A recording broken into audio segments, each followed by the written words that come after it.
So we got a new report from Ian Rapoport on Kevin Stefanski's job security going into the last two games of the season. Welcome into an at-home edition of the Cleveland Browns Report. Sorry, it's just been a little bit of a hectic, chaotic week, but we'll be back in the studio, smooth sailing, starting tomorrow for hopefully all 2025. But let's get right into what Ian Rapoport's latest report had to say, which he went over a couple of teams with coaches on the hot seats and whatnot, and the Browns are one of them. When you are a 3-win team, like, there are going to be questions about who comes back for the next season. And here's what Rapoport said.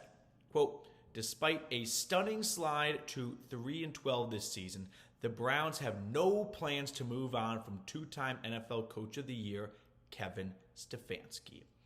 This is not a new idea or a new report, if you will, when it comes to what I've been believing and sharing with you guys all along, which is I think Kevin Stefanski has shown Jimmy Haslam I can be a successful playoff winning caliber kind of coach. I just need a different quarterback because I've worked with all the other quarterbacks and had success.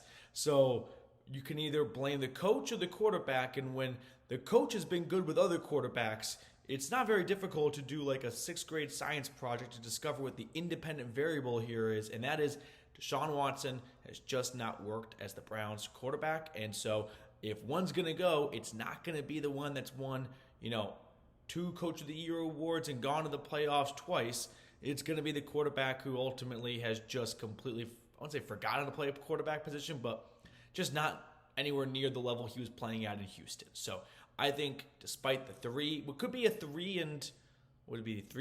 Yeah, 3-14 season. If the Browns lose to the Dolphins and lose to the Ravens, 2 games they are underdogs in, I still believe Kevin Stefanski will come back. Now, the last couple of games since that Steelers win have been kind of disheartening losses because they're not really all that close, and Cleveland's not really in those games. So if that trend continues at home against the Dolphins, a team that never plays well when they go up to the cold, or on the road in Baltimore to close out the year, we've seen owners make emotional decisions. Like, no one really saw Mike Vrabel getting fired last year until he got fired, right? No one really saw Robert Saleh getting canned after losing in week 5 to the Vikings in London. Yeah, week 4, whatever it was. Week 5, I got it right. But anyway, we've seen a lot of emotional owners make split-second decisions and rash decisions and emotionally driven decisions based on what happened most recently. And I can't quite rule out Stefanski maybe getting the axe if the last 2 games are really, really bad. But I think even if they lose those games and they are 10 to 14 point losses, I think Cleveland's going to bring back Stefanski and Andrew Berry. So I'll turn it over to you. Let me know what you think. Do you want Kevin Stefanski to come back and be the head coach in 2025? Yes or no? For me, I feel like you're not going to get anyone that's better. Like, if you're going to fire Stefanski, I understand you don't want to have like a dead man walking and whatnot, but I also think it's important to do a little bit of external searching here and realize, well, who's going to inherit this team that's any better than Kevin Stefanski, right? I mean, what do the Browns have going for them right now that can make them a competitive and attractive destination compared to other teams who are going to be searching for head coaches? Who's going to want to take over the bits and pieces left of the Deshaun Watson contract and trade, right? I don't know anyone that wants to take over that. So I get the point of if you're going to fire him, you might as well fire him, but I don't think you're at that point. So if you're on the fence about it, you should start looking around going, hey, where do we kind of stack up against the other teams? Because what you don't want to have happen is fire Stefanski and then you have a failed head coach search where the first and second candidate pass you up, and then you're left with your third or fourth choice, and you realize, hey, it's June now, we're getting ready for OTAs, or we're getting ready for training camp, and I think this coach is worse than Kevin Stefanski, but we were just really emotional after the season because of the 3-win season, and we jumped to a conclusion despite seeing plenty of evidence that Stefanski is a capable and winning and successful coach with other quarterbacks, just didn't work with Deshaun Watson. So now we're going to get rid of the coach that has had success with other quarterbacks. We're going to bring a new coach in, and we still have Deshaun Watson. Someone tell me how the team just got better by doing that.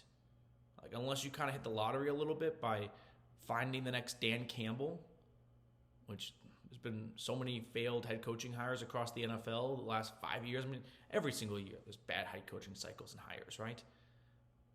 What am I looking for here? I don't see it at all. All right, more on this in just a second here. I do have to give a quick shout out to our friends over at PrizePicks. PrizePicks is super simple to use. All you do is select 2 to 6 player stat projections and then pick more or less. So take it from someone whose fiance is not a big sports fan and it's difficult to get her to sit down and watch a game. Well, with PrizePicks, all you got to do is pick more or less on 2 to 6 players. And if you and your significant other go 3 for 3, 4 for 4, 5 for 5, whatever it may be, that could be paying for your next date night. So if you're looking to kind of get them planted on the couch with you for all 4 quarters, say, hey, let's dial up a PrizePicks and this could be paying for our dinner tomorrow night. So I invite everyone watching to download the PrizePicks app today and use code CLNS to get a $50 deposit immediately after you play your first $5 lineup. So you get $50 immediately right after you play your first $5 lineup. I put all that information to make it more clear in the comments and description of today's video. PrizePicks, run your game. So one other thing I want to talk about is the Deshaun Watson news that came out yesterday regarding the restructured contract. I did a whole video on that breaking it down, but just to kind of keep it light, and the synopsis of it is the Browns restructured Deshaun Watson's contract. No, he's not taking a pay cut. No, the guaranteed money does not change. What does change is they add an extra year to the contract. He's not going to be playing in that extra year, but it allows them to spread out the cap hits over a longer time span to lower them. So you lower this year's cap hit or 2025's cap hit and raise future cap hits. Why do teams do that? Because the NFL salary cap always goes up. So the Browns, they are not trying to just get it out of the way. They want to remain competitive in their spending. And the way they do that is lower this year's cap hit, push it in the future, which, yes, eventually you have to pay the piper. But the hope and goal is that the salary cap continues to go up about 8 to 10% every year.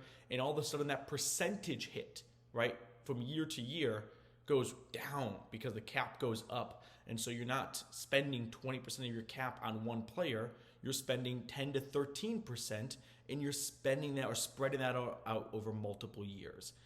Ultimately, I think this is probably the only choice the Browns had. They restructure his contract, so he's not going anywhere for 2025. He is going to be a Cleveland Brown. He will probably start the year off, or at least training camp, on the PUP list. He's coming off an Achilles injury. Like, look at Kirk Cousins and Aaron Rodgers this year.